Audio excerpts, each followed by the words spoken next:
Tonight, we're joined by Rob Coakley of Spike Week. When he's not hunting ghosts, he is absolutely killing it in the best ball streets. And tonight, he drafts myself and Tyler in BBM. In the words of Rob, drafting the winning BBM team on July 22nd sounds like a good way to start the week. This is the Fantasy Sanctuary Underdog Best Ball Show. Let's get into it.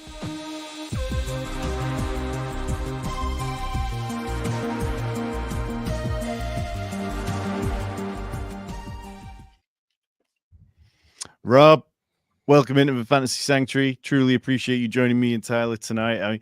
I was going to ask you how you're doing in July, but we were just chatting before we got going, and it doesn't sound like July's been treating you too well so far.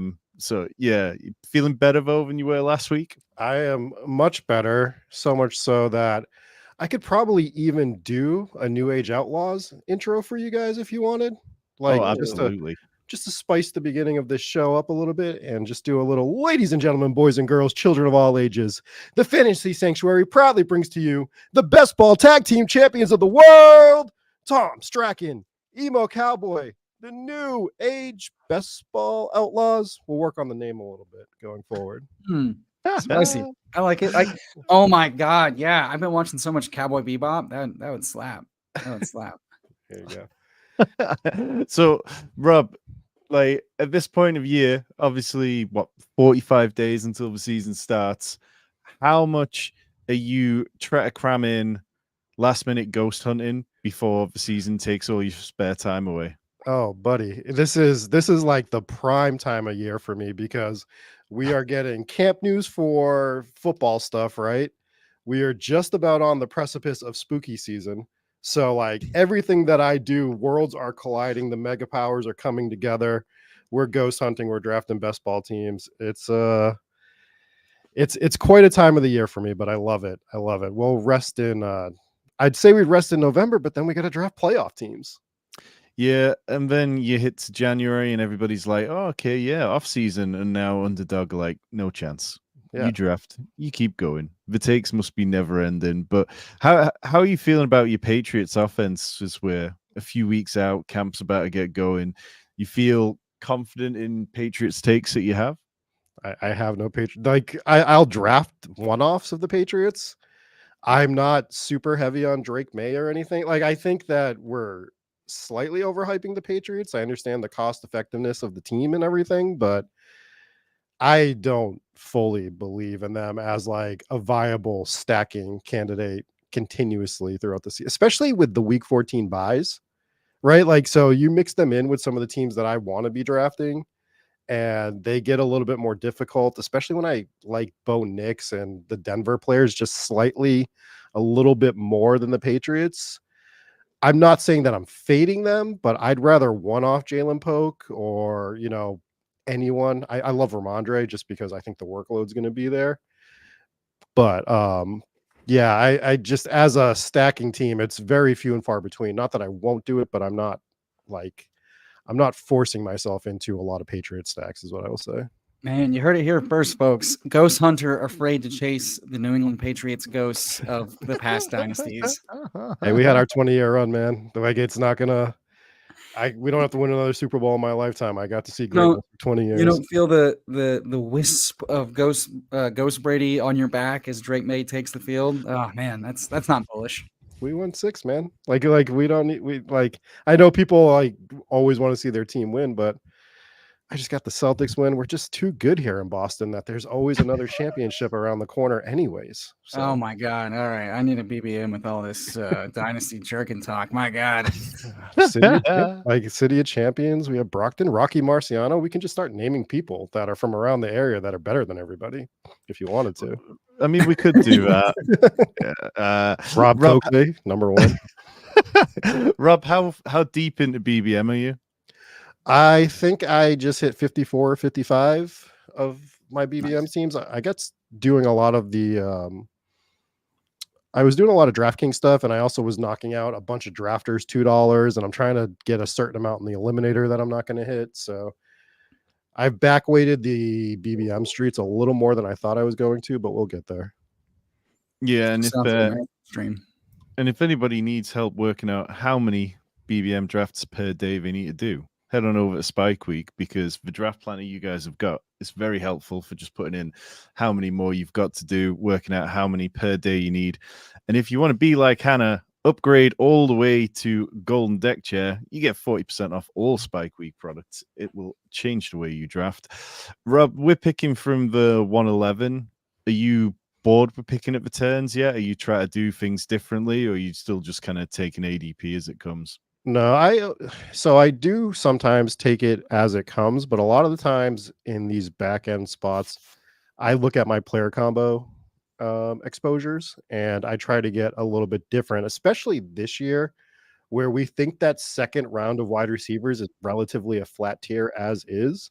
So how many Garrett Wilson, Drake London teams do I want? What if I want Drake London, Chris Olave? Like I obviously like Garrett Wilson a little bit better, but how many people are going to be doing that this year? And that's sort of the stuff that I try to do at those points, is pull a guy up, or hell, I like Achan a lot. Why can't we do a Garrett Wilson, Devon Achan team that nobody else has, right? I did that last night. So I like to mix in the regular ones, but making sure that I'm getting a little bit different on my exposures as well. How much are you doing that kind of this? I mean, I hate to say this early, but I mean, there's still about a month and change. And I think we're going to see plenty of camp news, injury stuff, random signings, kind of shift some things up, maybe some like ranking stuff. So like, are you just doing that? You don't care when you're doing that, or are you doing it a little bit at this point in the summer? Yeah, I'll answer that after we knock out our first two picks here. Oh, sure. So yeah, it's a good question. Pretty normal first round. Puka, Garrett Wilson, Jahmyr Gibbs, Marvin Harrison, Drake London, Olave, Jonathan Taylor. Oh, a gift. Top. Yeah, Marvin Harrison got to be Puka Nacua here, Rob. Yeah, yeah, I'd grab Puka here at the 111. Yeah. So yeah, Marvin Harrison at 110 is definitely interesting. I haven't seen that happen too much. What would you ideally like to see come back to us at this next pick? Well, if we're looking for the ideal here, it would be a combination that I don't normally get, which is Drake London. So how many Puka Drake London teams do you have at this point, right? So it's the easy pick. It's the top of the ADP, but it's because Puka slid. So we don't have to reach for that unique combination when we're getting it by grabbing Drake London right here. So it was sort of a gift. Drake works for me. Love it. Sorry, Rob. So go on. Get back to your point about Tyler's question from before, if you can remember it. Sure. So I hear this philosophy all the time that we don't need to be getting unique combinations because of how much is going to change during camp. And I think that people look at it in the fact that they're just looking at the first two rounds that you're drafting, when the entire board's going to be moving around, right? Mm-hmm. So when I pull these players up, I'm not just thinking about like I'm getting, Puka and Devon Achan and then nothing else. It's like, well, I'm getting Puka and Devon Achan with a combination of players that's not going to be available in 3 weeks or 2 weeks, depending on where you're looking at in camp. You can't just look at it as the two players you pick in the beginning. You're looking at your team as a whole construct, right? So I think that is an overlooked fact sometimes in this. When I'm trying to do stuff, it's because I know that this is the way that the board's going to look now, but it's definitely, I mean, look at what happens if Khalil Herbert, for instance, like this is an extreme example, if he breaks and now he goes to Dallas, like that running back shakeup in that range is going to be catastrophic. And you're looking at a completely different team that you could get later when you do that same two guys getting pulled up. The first two rounds are the ones that are going to stay relatively the same for the most part, with a few variables here and there. So that's what I'm looking at when I do stuff like that. Yeah, and even more to your point, like there's like 2 tiers of like cheap rookie receivers and running backs past round 11 that are all just kind of sitting there. They've been sitting there for 2 months, right? And they shift ever so slightly. McMillan rises 2.5 rounds, then he gets called slot only, which is not new news, and he drops that 2.5 rounds again. But like, there's all those pockets of guys that could break either way, and we've seen rookies in these offenses, hello Sky Moore and others, rise all the way into the top 120, 100. So yeah, I think that's a great point about like roster combos, is because the whole board is going to be way different. I mean, just think about when BBM dropped, when the big board dropped, And then fast forward 2 months later, and all of a sudden there's just pockets of dudes that have completely shifted that are no longer attainable unless you're reaching on multiple of them to like stack. And even then, you may not get them all together. Right. Yeah, I And mean, oh, sorry, go ahead.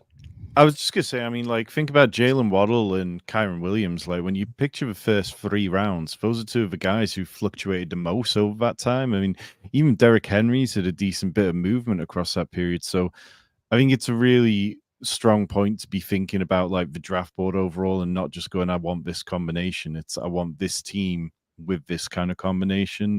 Carry on, Rob.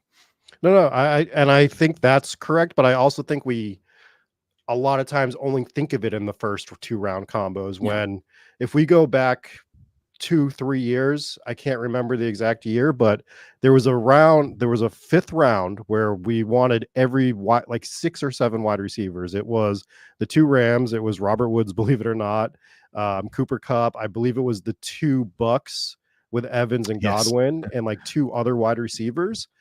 But nobody was pulling one of those guys up to the 4th round, and we didn't like the 4th round wide receivers that year. That was the Allen Robinson 4th round year. Everyone's like, he sucks, we're still going to click him, right? Like, and we could have done double buck stack, we could have done double Rams, we could have mixed and matched those guys, and that's happening this year.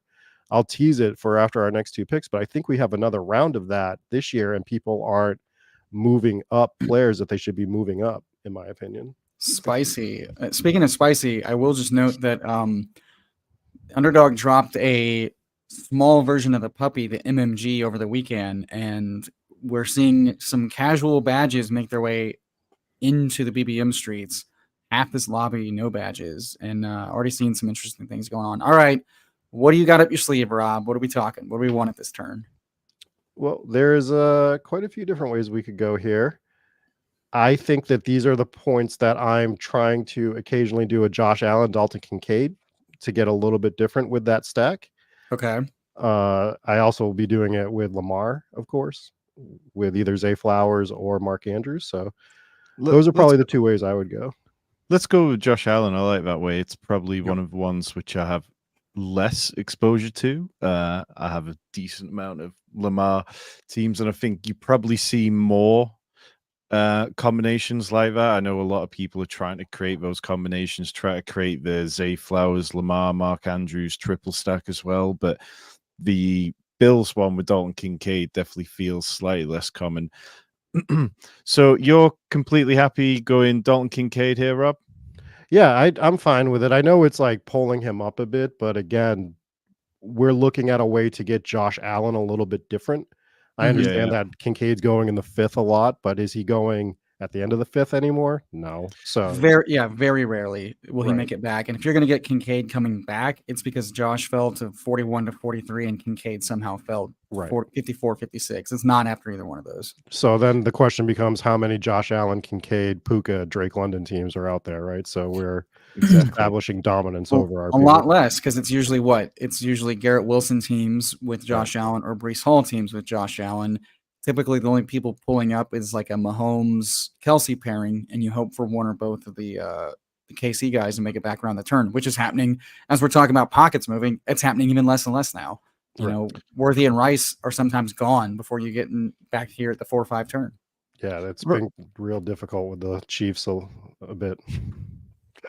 Rob, when you make a reach on something like that and pull one player up to get a bit different and get a different combination like that, do you then become conscious about try to scoop value even more than normal to make up for reaching ahead of ADP, or do you just go, I'm just going to build the best team I can with this combination? I mean, you're always cognizant of it, but for me, it's always roster construction first. Like, how am I constructing my team?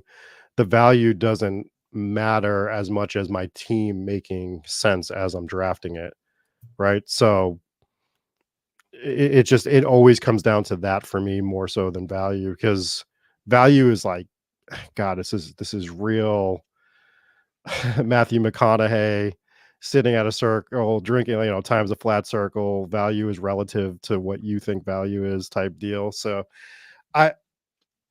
I draft accordingly to it. I don't go nuts, but it doesn't matter to me enough that, I see a guy that I don't like fall 3 picks in the 5th round. Like, what does that matter? at all Yeah, when I yeah. can get a guy Definitely. that's a better construction. And real quick, the round I was talking about this year to compare to that 5th round wide receiver is that 8th round running back range that we love, right?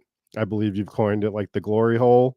That is The running back correct. glory hole. That is right. But Yeah. but think about that range and think about how much we love all those running backs. How often is anybody pulling them up around to a range of wide receivers that we don't love, right? We don't really love that range of wide receivers. That's the Lad McConkey range usually, where you're like, I guess I got to draft one of these guys. Why are we not pulling up Jalen Warren and getting Jonathan Brooks together, or mix and match that range of running backs? And I haven't been doing it either, so I've started to do that a little bit more. Obviously, roster construction matters in order to do that, but that's something I've been cognizant of in these drafts going forward. Yeah, I I think go ahead. like I'm definitely quite often pulling Jalen Warren up to that level, but I'm probably not mixing and matching different running backs to that level. Going, okay, well, if I've got conviction in this whole tier of running backs, it's not quite the whole tier, but it's a good chunk of them, particularly guys like Jonathan Brooks, Brian Robinson further down. But yeah, trying to mix and match who I'm willing to pull up definitely makes a lot of sense. Yeah. Well, So and yeah, I've seen folks doing that, Rob, and I like that a lot, especially because like that whole tier is pretty flat at running back. So like what's truly separating James Conner from being the Demont pick there when the receivers you like are gone? Why is he not an option to take there if you've taken, McBride or something? Like I like pulling a guy up like that because it's a flat tier. And that said, I do love Lad McConkey, so I won't let you slander too hard. All right, what are we like in here at the 5-6 turn? Rice, baby. I mean, how do we not take Rasheed, who's not I going to mean, get suspended? Well, I think we're yeah, only going to get one of these guys back, so which do we like more? Rasheed.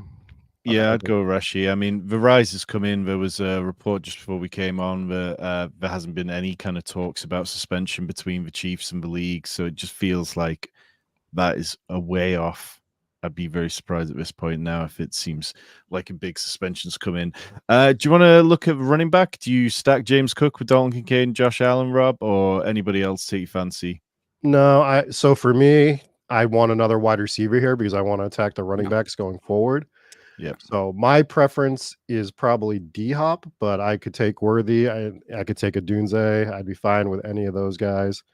Hell, I'm fine with Christian Watson if that's the way we wanted to go. But Tyler? I mean, I love Worthy right now, and I think he's going to rise a lot. And I think I don't it's gonna mind, be hard to like, piece the guys together again.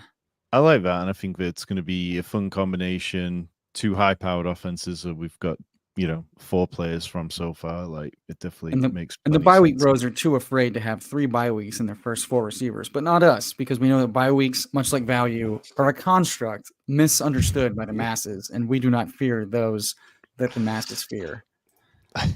hail the Yellow King. So, well, through 6 rounds, we've got Puka Nacua, Drake London, Josh Allen, Dalton Kincaid, Rashee Rice, and Xavier Worthy. For me, this feels like a very different team to anything I've built recently, which makes it all the more interesting from the start. The team out of the one hole has CMC, Saquon Barkley, Devon Achan, Keenan Allen, T. Higgins. Rob, like those kind of drafts, they feel fun and they kind of feel like, every now and again you want to try them to see how it turns out. Have you managed any kind of free RB builds or robust RB builds out the gate which you feel happy with? Yeah, I've been doing not exactly 3. I have 1 Christian McCaffrey share. I am fading CMC and Tyreek in most tournaments this year. I accidentally autoed CMC, so I wanted to make it different. So it went CMC, Achan, Kyron to build it. Nice. But when I build teams like that, I've been doing a lot of Kyron, Achan because I do think that those ADPs are going to get moved up and we're not going to be able to get that combo. So I've been trying to get some of those. But when I do those, I'm very cognizant of how I draft them because I'm not going to say that the guy in the one hole is going to mess it up. But when you see guys start like this, they still usually end up with 5 or 6 backs, right? Mm-hmm. Yeah. And their team, they'll grab a guy in the 8th or 9th round and then still grab 2 more when they should be done. So I think that if we are smarter drafters, just because we like Zero RB and Hero RB, which are my 2 favorite strategies this year, I think when I do build those teams, I can build them in the top, 5 percentile of of drafters because I go into it with a particular plan. So that's why I still build them, but I'm very, very, very recognize how I want to do it before I do it. And and this is an interesting thing because I think this drafter starts robust, but it's an interesting start. Gets T. Higgins falling at the turn, which I don't think is happening very often at all. Mm-hmm. Takes Addison, who's not going ahead of ADP as often because of the suspension fund, but then pulls up Cortland Sutton with guys like JSN, Ladd, Deontay available, which I think are very viable guys. Year 2 JSN, rookie Ladd McConkey, target floor Deontay. I mean, what do you think about that? Because I don't think I'm settling for a guy that feels fairly priced in the 8th, 9th. Sometimes, I mean, I'm seeing in these casual rooms he's falling a little bit back to the late 100s. I think I'm personally anti that because combo wise, he's probably falling back to the turn frequently enough to be paired with that. Right. There's definitely got to be plenty of T. Higgins, Cortland Sutton teams out there. Yeah. I would have probably went if I was that desperate at wide receiver and I think I can get Cortland Sutton coming back. This is when we do play the ADP game. I'm grabbing Evan Ingram there. And I'm locking in another elite player at a onesie position to buy you allocation. Right. So and then I can still get Cortland Sutton and I can go 2 tight ends now with Evan Ingram. Yeah, so I don't mind that. I actually have to stop taking Evan Ingram on those teams because that comes up more often than you would think when you're doing the 2 or 3 running back start. So trying to make sure I mix in Kittle in that spot a little more is something I've been cognizant of going forward. So we're 1 pick away. Deontay Johnson, Evan Ingram, Alvin Kamara, Najee Harris, Jameson Williams, James Conner, Zamir White, Jonathan Brooks, Jalen Warren. It feels like we can go pretty much anyway. I like most of the running backs in this range, apart from Alvin Kamara. Rob, what are you thinking? I think this is a great spot to take 2 of those running backs we were talking about. I mean, I like Warren. Of course. But I also really like Swift in this range as well, personally. I mean, I like all of them. Like it's very much like if I reached into a bag and grabbed one, I'm not going to be upset with any of them except for James Conner because I have a personal vendetta against James Let it be Conner. known, as a good host, watch how well I know my guest. Look, watch the smile on Rob's face appear magically back. And the courtesy was all right. Which guy are we taking?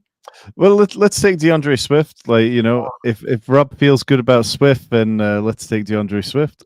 I think he's in a great situation this year with Caleb Williams. I just think that I think he's valued fairly, but I still think he's getting hate, and he possibly should be a few picks ahead, but like it's semantics at that point. And I think that people aren't mixing him in enough in this range because everyone is gravitating towards some other guys. You know what I mean? You are correct. Yeah. I mean, I struggle with DeAndre Swift. I think, we've seen him kind of get moved out of the goal line role at times. We've seen him not really put it together across full seasons, but I had Dwayne McFarland on the DraftKings show a couple of weeks ago, and he was saying that he's still very much in on Swift and believes that the talent there is enough to be mixing him in this kind of setting at that kind of cost. And I think it's a fair argument. I mean, when you're talking about an 8th round pick, and there's so many question marks about plenty of running backs in this range, that I am willing to do it. It just, there's just something about it that doesn't feel fantastic about it.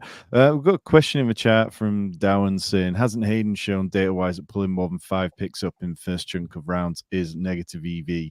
That's definitely something that Hayden's shown, but I mean, there's definitely, the way I see it is you can do lots of things in drafts that are negative EV, but if you can make it to the final with those teams, then it opens up different possibilities. So it's that kind of argument of going, okay, well, skinny stacks are more, a more plus EV according to Mike Leone's Best Ball Manifesto on the whole. But if you get a mega stack to the finals, it just opens up more possibilities. Is that how you guys see it? Start with you, Rob. Well, I think you're looking at that data through the lens of one variable. right? When we're talking about multiple variables. So Mhm. the people that are usually pulling up people more than, quote unquote 5 picks probably aren't drafting generally optimal constructions. And again, it just goes back to my argument. Like, if I'm doing it with a purpose and I know how I want to construct my teams going forward, is it really, quote unquote negative EV? Just like when we start talking about, well, same bye weeks mess up your advance rate from 15% to 13% or whatever it is. Okay, so one team. So if I can get a team with 2 quarterbacks on the same bye week that no one else has through, you're telling me that's negative EV because I lost one team to the playoffs, Yeah. Yeah. right? It's exactly. It's what are you doing? Are you aware of what you're doing? Are you aware of the bet you're making, the risk you're taking, and are you mindful about what you're doing? A Mhm. single reach can be minus EV. If you're doing it throughout your draft, you're putting yourself behind the 8 ball. If you're doing Right. it strategically and then adjusting from there, like you said, we're buying ourselves like roster construction variability. We made a bet in this room that we wouldn't be punished too harshly, and we were right. We get 2 receivers profiles that we like. We get the running back profiles we like, and we're going to be mindful going through the rest of the draft. And we're also not doing it willy-nilly. We're not doing Hurts and Kincaid. We're building a stack, which is plus EV. So like there's ways to mitigate everything. It's a constant like push and pull. It's not something It's stagnant not and static. final. Yeah. Yeah, It's static. Thank you. That was the word I was looking for. yeah, it's there's so many things that go into everything, and we read data and like so many, you can interpret data so many different ways, Yeah. right? And we're also talking about data for tournaments that are being drafted differently year over year. So the way the draft is going in BBM 5 is like it's a different planet than BBM 2. It's just not even the same thing. Right. So Okay. So 100%. we're on the clock. Rob, positionally, is there anything that you have a lean you'd like to focus on here? I don't have a lean. I do like Is Brian Khalil Robinson Shakir quite a worth lot. Khalil Shakir worth it for the stack, or would you prefer Brian Robinson? I'd prefer Brian Robinson. So That's would I. I'm so absolutely. glad we can I mean, agree on that. so we've got Jalen Warren, my most rostered running back. Brian Robinson, my second most rostered running back. Like, it feels like a good time to me. If Khalil Shakir makes it around the corner, would you want him for the stack or not, Rob? No, because I think every other wide receiver is significantly better here. Agreed. So, I would take Dobbs. I would take, you know, Dontavian Wicks. Any of these receivers, if that's the way we wanted to go here. Tyler, what are you thinking? Yeah, I like either of the Green Bay guys. Let's do Dobbs. I don't have as much Dobbs. I think he still has a role X, and I think any of his value probably comes more from Watson's route and target share on the field, more so than Wicks or Reed. And we didn't take Watson. We took Worthy instead. So I think is a leveraged bet, but also he just seems to have just a chemistry and a role and a red zone role at the minimum. And if we're going to take a wide receiver 5, I don't mind taking a guy that can outproduce just solely like whatever he lacks in talent, he seems to have in red zone role. So if he's a glorified tight end when they're only going to have one for the early season and maybe he just improves that role in an ambiguous wide receiver room, I'm fine mixing it in. I think he's a smart pick as well when you're looking at the Chiefs wide receivers, because much as I'm saying I don't think Rashee Rice is getting suspended, if he does get suspended and if Xavier Worthy is a typical rookie and takes a bit of time to get going, then having someone like Romeo Doubs to start the season could give us a decent floor at the position. So I'm fine with that. Rob, are you drafting a lot of Doubs? Yeah, I'm mixing in a lot of the Green Bay guys. Jaden Daniels is one of my favorite picks. I mean, not Jaden Daniels. I was looking at Jaden Daniels' name. I meant Me Jaden too. Me Reed. too. Because I almost considered pushing for Daniels on that pick because I like to do that occasionally. Yeah. Even with Josh Allen, it's a lot of fun. It also puts the room in a bit of a tight spot if they haven't drafted a first or second quarterback yet. They get a little panicky, and it allows us to do some things later. But I like all the Green Bay guys. Hell, in the 20 round stuff, I'm even taking Bo Melton here and there. Yeah. A little sprinkle just to have it. I'm really into the Packers, so probably be a little overweight on most of them except for Christian Watson, which I would like to have more of, but it's just he's a little bit of a hard click in the range that he's in. Yeah, I feel very similarly, and I'm just making myself take him I'm so heavy on like McConkey and BTJ there, and with Addison falling that I'm just trying to mix in more. I have so much love, and I have him without love. Watson, so I'm trying to just get more love Watson combos with my other guys. I'm trying to be mindful when I don't take or I don't get Reed, and especially like as I think the market's frothy for Green Bay, so it's like Watson makes sure I have at least an access to taking love when I'm in this range of the board, and I'm making myself do it. But yeah, it doesn't feel as good. But I told myself if he had a healthy camp, and all signs point to the healthiest camp he's had in a long time, that I should be mixing him in more at cost. So I'm trying to make myself do that. It's not the most fun click. Maybe we Tyler. can get some calf updates every day from a beat reporter, just measuring that calf to make sure they're the same size. Tyler, if your philosophy is to take guys who are having the healthiest camp that they've had in a long time, God damn it. We're going to have Rashad Bateman conversation at some point. Oh, let's have that conversation, Tom. He's a big fat liar about his health. That's why it's not the same bet. Okay, well, 2 picks away in the 11th round. Not an area where I'm taking Rashad Bateman just yet, but give it a few more weeks of camp hype and maybe we'll get there. AD Mitchell, Chase Brown, Jerome Ford, Mike Williams, Austin Eckler, Zach Charbonnet, Josh Downs, all the way down to Polk for the Patriots. Rob, where are we going with a 1-3-5-1? Downs was my pick there, and he just got snapped up. Downs was the pick, but I don't mind AD Mitchell. I don't mind. I wince when I say Mike Williams. It does have some correlation, but he does sort of make sense. He's in been multiple falling, ways. so I'm going to keep letting him fall. So who do we like here? Let's grab AD Mitchell because there are backs that will come back to us here that I like taking a falling rookie that. If I'm not going to take, I think Keon Coleman's one of the weaker receivers, but if the market's going to keep giving me AD Mitchell, who could be the cheaper arbitrage on Pittman, who we didn't take, I'm fine taking it. All right, we're back on the clock. Yeah, best pick on the board is still there. Zach Charbonnet. Charbonnet, best pick on the board. Charbonnet to the house. I'm not apologizing for that pun, chat. Eat my ass. It's just. We know who he is. We know what he is. We know the contingent value. We know the standalone value. And we're getting him in the 12th round. Yeah. There's no reason why he shouldn't be going with Zeke, Corum, Javante-esque tier. Yeah, he should be up there. So I think he's one of my most clicked players. Did you know he correlates with DeAndre Swift? He does. DeAndre Swift, world-renowned wide receiver. So running back expected value, not very good, but unique. Yeah, if that's what we're looking at. But you can at least tell yourself a story with that kind of game script. Okay, well, if those two players hit their ceiling, then it's a pass happy game with a good amount of score. And even when people say, okay, well, it's not plus EV in terms of expected value, like I'm all right with it. Would you rather Zach Charbonnet on the other side of DeAndre Swift or Noah freaking Fant? Right, like at that point, if you are looking at the game stat correlation, but just as standalones, Zach Charbonnet, he might end up the starter. This is a new coaching staff coming in there. I like Kenneth Walker, and I will click him sometimes.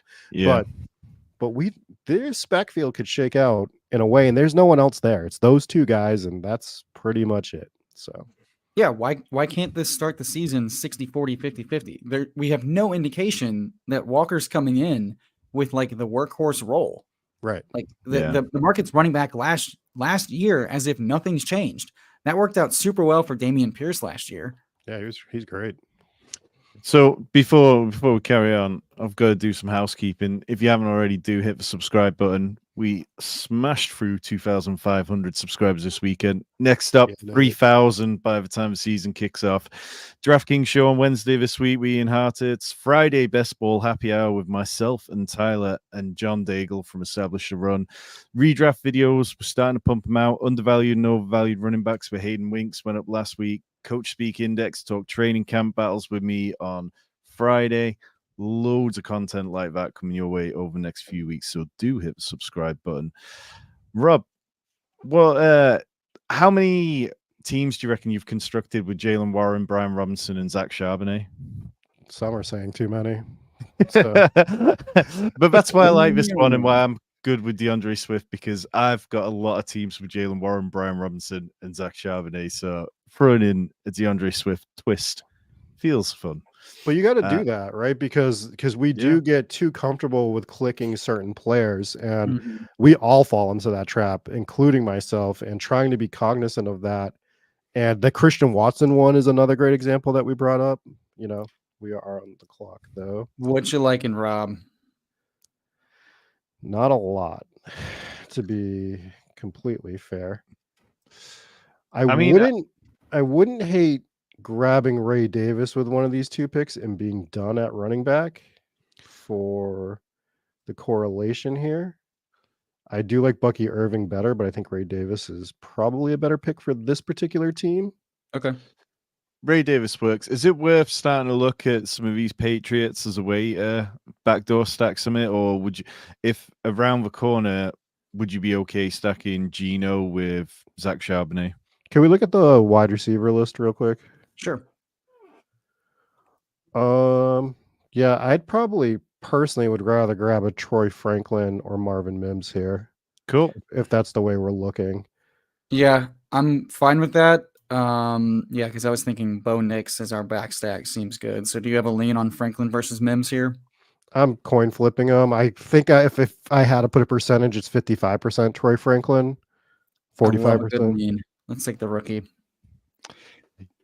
Yeah, it's tricky because like both of them could feel like incredibly boom or bust profiles, but I kind of go back to, and I'm not a tape bro by any means, but when I was watching anything to do with Bo Nix, it always felt like it was Troy Franklin highlights, and I'm, we like stacks around here, so might as well lean into the real life version of it. Tom, considering your love for Rashad Bateman, I would say we love narratives around here, and the shower narrative, the 101 of narratives. And so if we're going to take a rookie quarterback, I like taking this rookie receiver who absolutely popped in the advanced metrics despite dropping in the draft, and leveraging against Marvin Mims, who has a really rough year 2 profile and got completely doghoused for Jerry Jeudy, who Peyton came in hating publicly last year, threatening to trade him from the onset.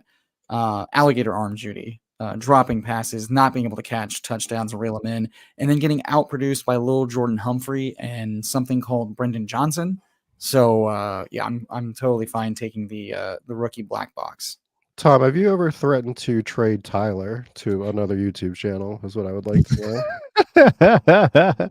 know. Well, I keep going back to, the benefit of streaming with people is that you get different teams and different exposures. But at some point, man, like Rashad Bateman hits.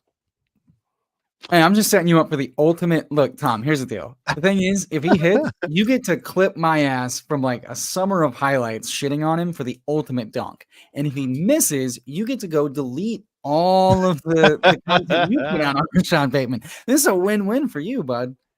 Do we want to guess my current Rashad Bateman exposure on Underdog? That's a good game.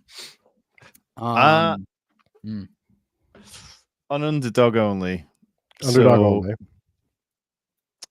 I'm gonna say low. I'm not picking up a big vibe on this, Rob, that you're particularly a Bateman truther. I'm gonna say 3%. We both said 3%. That's wild. You both said 3%? Yeah. You are both incorrect. You got the 3 right. It's 13% right now. Holy shit, you're nearly double the field. Wow. Is it just because of price, or are you buying the whole like he's healthy, he's gonna smash? It's a lot of drafting Lamar. Right. Okay. So it's making sure that I draft Lamar, and I have more Devontae Walker, but I don't want it to be just Devontae Walker. So it's being cognizant of the fact that I'm grabbing obviously I'm grabbing Zay Flowers and Mark Andrews, but it's a mixture of just making sure I get all of the Baltimore Ravens. Nelson Aguilar erasure, guys. Like, I hate to see it. I mean, look, on 20-round platforms, I've got a decent bit of Nelson Aguilar thrown in for those stacks where I missed out on Bateman. Okay, this was for a bit.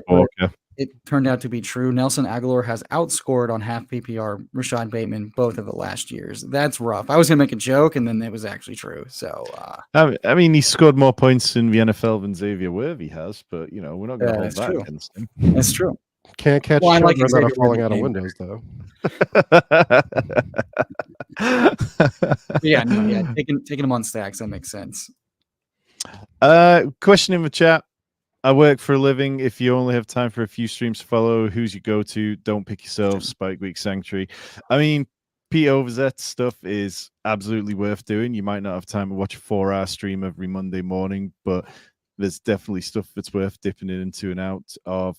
Ship chasing is very much going to get you a lot of intelligent stuff. The conversations between Eric and Pat Carane on Spike Week and Legendary Upside channel, as well as some of the hands down best theory you'll find out there.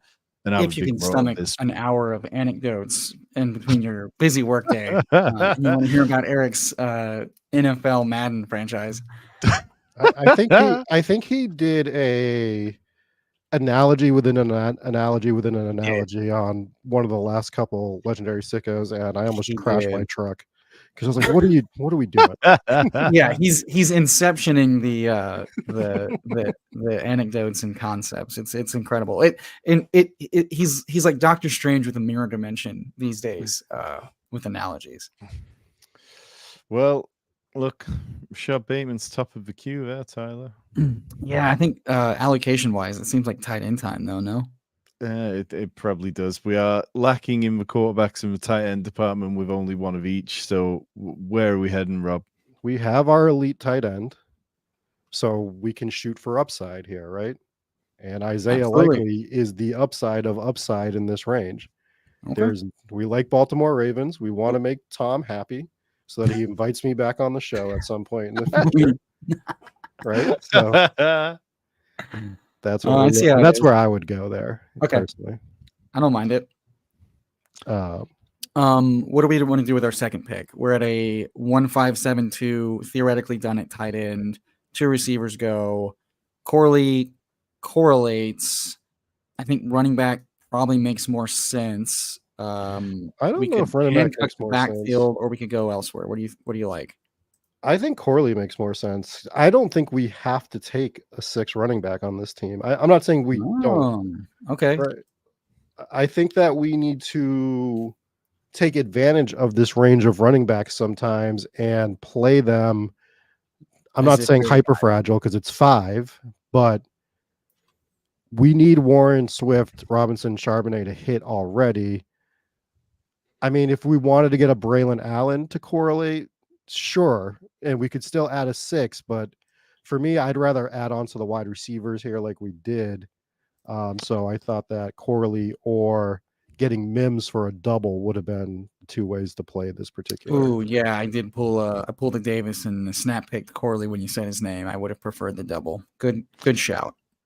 Yeah, I mean, the running back room, I'm completely fine on. The fact that none of them share bye weeks makes it a bit easier. 5 feels fine, but yeah, I mean, Corley and Mims. I mean, it's 50-50 for me. Yeah, you've got the double, but you've got the week 17 correlation on the other side, so I'm all right with it.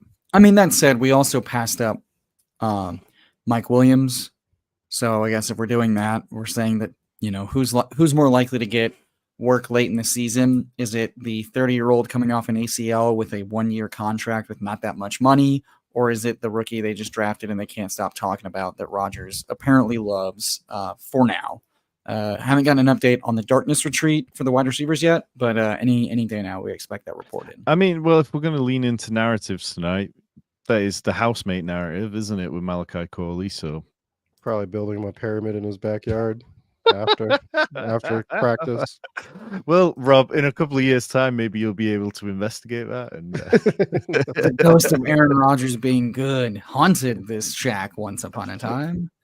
I've done a few bits with Best Ball and Ghost. It's gone over well with me, basically. So I need a favor, Tom. I need a favor. And Tyler, you said that you have John Daigle on the show on Friday. Yeah. I just need you to mention that I was the preferred guest because I was on the Monday show earlier in the week.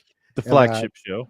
They needed Oh, cool. him to follow me because they were scared. You guys were scared that you wouldn't have viewers if he started the week. So just a needle diggle a little bit for me. Yeah. Well, no, when I sent John a message, I was like, "Look, I've got these kind of dates available. We do Mondays, then sometimes we do Friday happy hour shows." And he went, "I can do this Monday." I was like, "Well, actually, we've got Rob for Monday," and he was like, "Oh, sorry, I didn't see that you said that you had somebody for Monday." So he was just trying to clearly just kick you out of this slot straight away. You should have just said somebody better. That's how you do it next time. Just like I had somebody better. I mean, it's factual. Yeah. It's factual. King is in your Twitter handle, therefore it is actually. You know. I mean, and Daigle's the name of a surf, so you know. At a certain point, I'm just gonna have to step back from this whole wrestling subset of best ball Twitter and just watch you all actually fight for the first time and just do the impressions. And I guess I'll just clip it out, ready to put on YouTube. That would be fun. Daigle was great in the Royal Rumble or the Best Ball Rumble. He was amazing. Content. So we've got 2 picks left. Tyler, could you recap it and perhaps tell us where you see these last 2 picks going positionally? Yeah, so far for the audio listeners, we've got Josh Allen, Jalen Warren, DeAndre Swift, Brian Robinson, Zach Charbonnet, Ray Davis, Puka Nacua, Drake London, Rashee Rice, Xavier Worthy, Romeo Dobbs, Adonai Mitchell, Troy Franklin, Malachi Corley, Dalton Kincaid, Isaiah Likely. A lot of biblical names on this roster. So, Rob, with 2 picks left, obviously Bo Nix is a priority, but what else do you see as needing to round out the roster? I personally would be grabbing another wide receiver on this team. I think we're set at tight end. I think we've allocated that we need Dalton Kincaid to smash already, and we're looking at Likely as being, a candidate to be just as good as Kincaid. So what does a third tight end really do for this team would be my question. And I like the running backs enough that I think that we can bolster after we grab Nix with another wide receiver. And do you want to take your preferred receiver and risk Bo? Or no, I think we grab Bo because I think it's more important to the team. Agreed. Yeah. Especially when you see that quarterback run that happened before us, like that sometimes panics. I don't know what Norseman.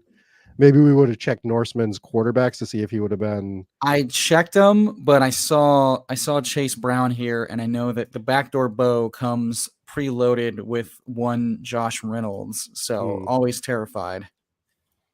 Gotcha. I would go he goes Park Wilson. Who do you like? I would go Dortch. Ooh, spicy. Yeah, mix them up. Get our week 17 correlation with Puka. I like it. And we know that he's capable of big games, but we don't need him to. He's our 9th wide receiver. Greg Dortch is our 9th wide receiver on this team. I think that this team I actually kind of want it. Can you just send it over to me, please? So I mean, over to you. We've got 4 rookies on there, which feels like a nice amount. How many teams would you say you're building in a similar style of this, Rob? Probably quite a bit. I mean, and it's not just with Josh Allen, but the Mahomes, the Lamars, the Jalen Hurts stuff allows me to build these type of teams. And I probably built a lot of these. I'm trying to, if I get 4 running backs like that end with Charbonnet, then I try to keep it to 5. But again, you have that flexibility that Dortch didn't need to be on this team. We could have went running back if we wanted to. I think that with the way that we're able to draft running backs this year, we need to look at it through a different lens, where in the years past, this would definitely have to be a 6 running back team because the running backs wouldn't be nearly as strong. And I think that we can get away with 5. I don't want to do it every time, but I do want to do it a healthy amount of the time. Okay.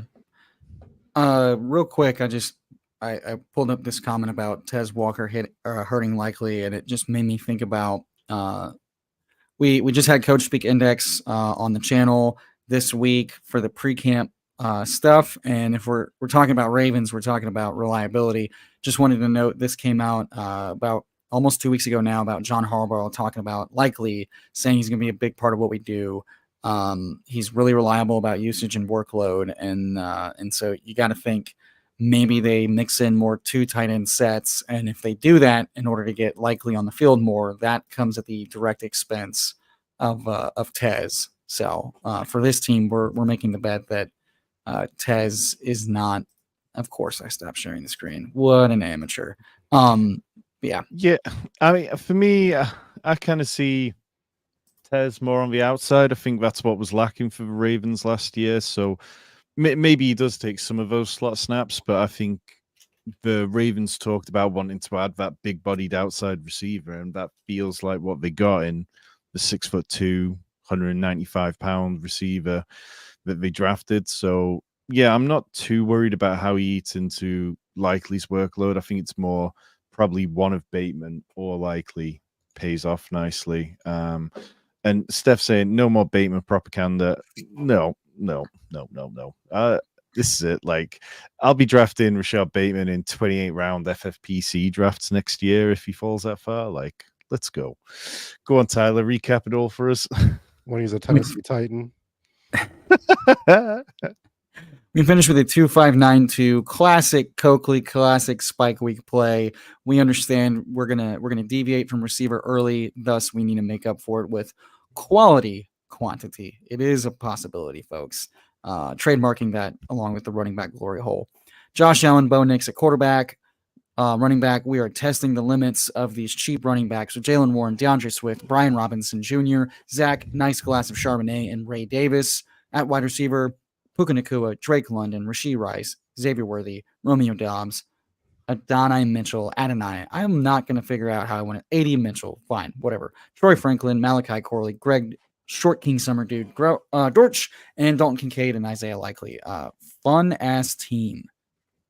Yeah, and I think this is like the perfect type of running back room to do it. If you want to do the bye week thing, we nail the bye weeks for these running backs for sure. They even correlate with our round 6 wide receiver, the 666 mark of the beast, Puka, Rashee, Xavier thing. So I just think that this team is constructed quite perfectly, to be honest. Yeah.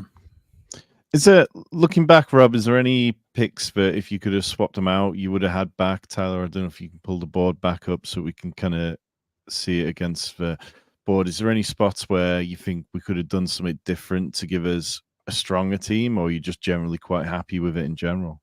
I mean, I'm happy with it in general. The only thing that I thought was like a coin flip was the Malachi Corley pick. That could have been Marvin Mims. Yeah. If I could go back and redo that, yeah. But I think that it's fine either way. I think you want to be essentially coin flipping that decision. True. Sometimes for the double and sometimes for the week 17 correlation. So I don't think it's particularly bad. It's just something that sometimes you want to think through a little bit more as you're making that pick. No, absolutely. I think for me, I'm double stacking with Franklin and Mims to do Bo more than I'm taking Corley to bring back on Allen. I'm finding myself taking the falling Mike Williams to correlate more often, or Conklin, for example, or I'm just doing it right at the top, like we talked about with a Wilson or a Brees. So portfolio-wise, we talked about that at the top. Corley just felt like I don't have as much Corley on my Allen teams as I probably should for correlating week 17. Right. I'm the same.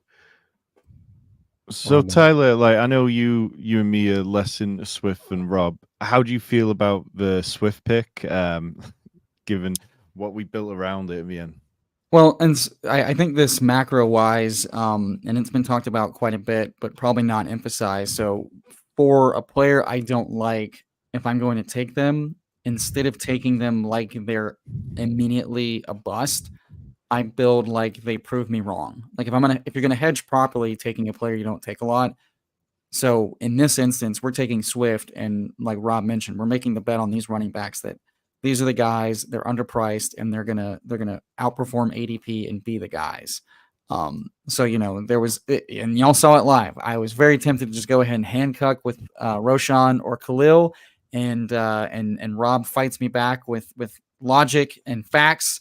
And so I like building like that because, fighting against your own instincts to build smart teams that are diversified from how you build is, I think, just it's the key to the game that is probably still the thing that's most hard to fight against. And you've got a sidekick, you've got your spike week overlay, you've got all these tools to help, but the IKB and the personal bias is still the thing that's going to be the hardest to like fight and win long term. And so just making yourself make these bets that run contrary to like maybe your macro thoughts for a specific portfolio management is really smart overall and long term. So I'm glad we did that. Rob, like Rashi Rice, obviously we talked about it a little when we took him, but we talk about it a bit more now. If we get a report saying Rashi Rice is unlikely to get suspended this year and it'll be next year, how far do you think he rises up? Because obviously in the big board he was going like a second, third round player, but that was pre Xavier Worthy, pre Hollywood Brown, or at least pre part of that. How high do you think he can jump now? I think he can get to that Kirk range where you might see him go end of third round sometimes, but he hovers around that beginning to middle fourth round more likely, I would say. But I think if he does move up there, it's probably going to correlate a little more to Mahomes. So you might see that double tap at the 3-4 turn a little bit more. That's why I was smashing Rashee Rice almost every single time in my first like 30 BBMs because my brain just went to, I doubt he gets suspended this year. Like we've seen this in the past, right? The Kamara thing was, in my opinion, worse. Like the Rashee Rice thing had a potential to be worse, but it wasn't. And we saw how long it took for the Kamara thing to play out. So I was just like, it's going to be overreacted to. You guys know this. Everything gets overreacted to. Look at the Denver Broncos running back news that broke. They essentially told us stuff that we 95% already knew, right? Which is Samaje Perine is going to get cut from the Denver Broncos. That's what that news was. And we have been playing it like Samaje Perine is going to get cut from the Denver Broncos. So, I mean, there's a little more going on with the Rashee Rice thing, but just look at the history of the NFL. He's probably not going to get suspended this year. So that's how I have played it the entire time. I'm glad you mentioned that because, to legal note wise, because we are news hounds at heart in this household, in this channel, above all else. And so Fantasy Drew, the legal guy, dropped another thread updating that, while the things he's hearing aren't great, it still hasn't really changed the fact that a criminal case is very slow and gets delayed a lot. And so like the median expectation is he still expects, 2 to 4 games suspended, missed being the median, with just as likely that the suspension doesn't happen until next year because the case could be pushed into January, February, much like the Kamara situation, as you mentioned. So if the median is early season, least valuable, or next year and not suspended at all this year, I think buying him up at this point where he probably should, if unsuspended, he and Worthy should be the guys being snap picked with Mahomes at that 4-5 turn, and Hollywood should kind of fall back around. And I think Hollywood's ADP being propped up right now with the fear that, Rice doesn't play this year or, gets suspended half the year or whatever. And so, I think you're totally right that those guys will shift. And I think you end up seeing Rice, Worthy, Hollywood in that order. Because we're already seeing, the hype with Worthy in camp. His hamstring's fine. He's actually running routes. He's catching touchdowns in the red zone. How can a man that small and that fast do that? Narratives are already kind of shifting, and we're likely to get not enough news on Rice. It's all because the market's kind of fake, right? The prices are a little fake. So of course things are going to shift vastly high and low to anything. Agreed. Yeah. I mean, and that's what kind of makes this time of year so much fun in a lot of ways. And there's going to be a lot of stuff like that goes on.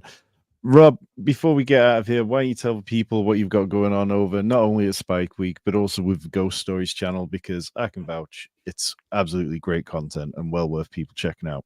Sure. So over at Spike Week, we obviously provide tools for your best ball drafts, overlay that helps you. Doesn't do any drafting for you, but it allows you to see your combinations and basically anything you want to see while you're drafting, you can see. and I use it for combo picks to see how much I have of a certain player to make sure that I put my foot on the gas even more if it's a guy I want to draft more.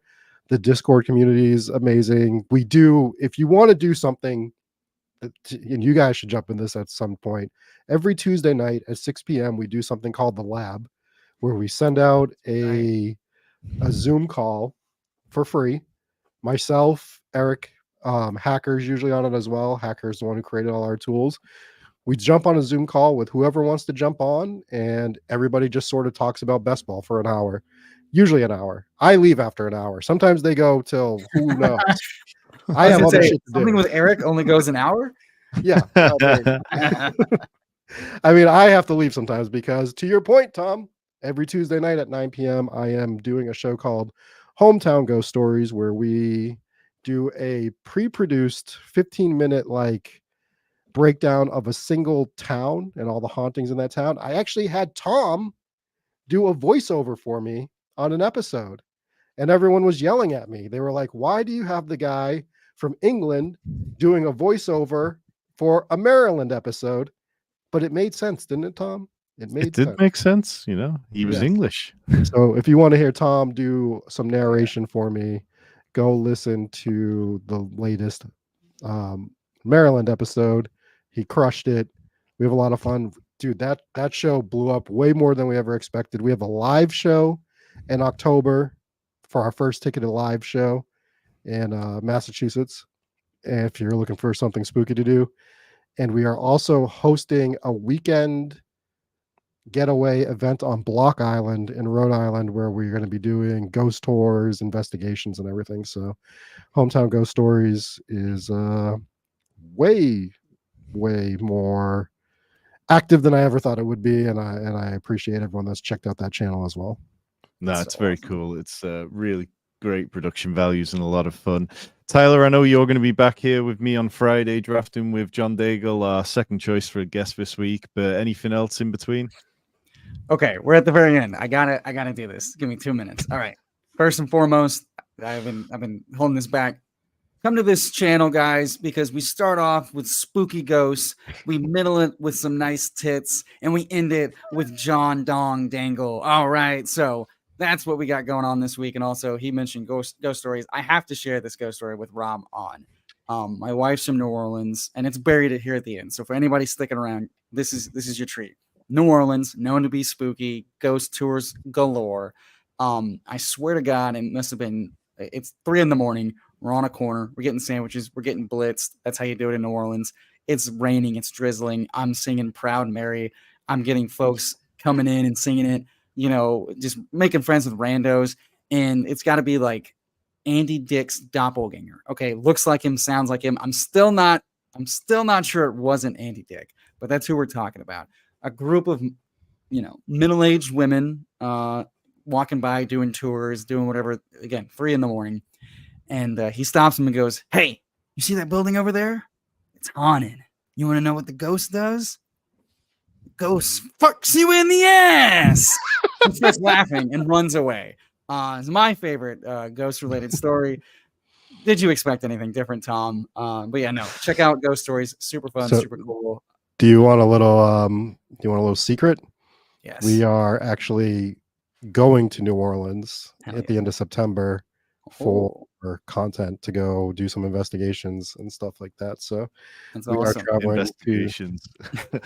Kind of ghost. We booked an extra night because look, I grew up an hour and a half away from New Orleans. So hell yeah. But I haven't done it as an adult. So we will we will see. That's but awesome. Yeah. Also, I mean, oh man, what a great sequel to Best Ball Brunch, Best Ball Investigations, the paranormal reactions. Excellent. Well, I will be back on Wednesday with Ian Hartitz for DraftKings Draft. Back on Friday, 4 p.m. Eastern with John Daigle and Tyler. Go and subscribe to Hometown Ghost Stories. Go and hang out in the Spike Week Discord and check out the weekly Zooms. We will be back very soon. Appreciate everyone who's been hanging out with us tonight. Been a lot of fun. We'll be back soon.